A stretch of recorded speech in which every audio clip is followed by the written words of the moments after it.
On Tuesday, one of the officers involved in the shooting of Breonna Taylor sent out a mass email to about 1,000 of his colleagues in the Louisville Police Department in which he criticized Mayor Greg Fisher, Public Safety Chief Amy Hess and former Louisville Metro Police Chief Steve Conrad for covering their own asses during the investigation into the fatal shooting.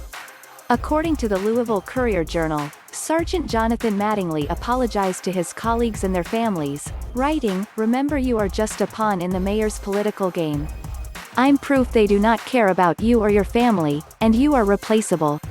Stay safe and do the right thing. You are loved and supported by most of the community."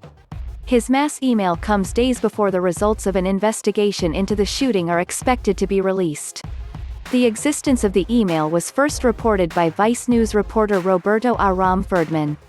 Mattingly was among the 3 Louisville police officers, along with Miles Cosgrove and Brett Hankison, who fired their weapons into Taylor's apartment in March while executing a no-knock search warrant. Taylor's boyfriend, Kenneth Walker, and multiple witnesses claim the officers did not identify themselves before entering the apartment.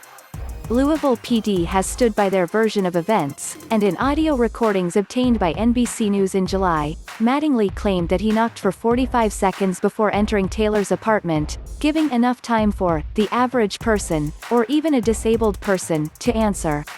Following the shooting, Mattingly and Cosgrove were placed on administrative reassignment.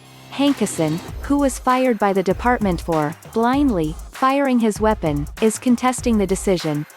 All 3 officers are now also under investigation by the department's Professional Standards Unit for their role in both the shooting and use of a no-knock search warrant.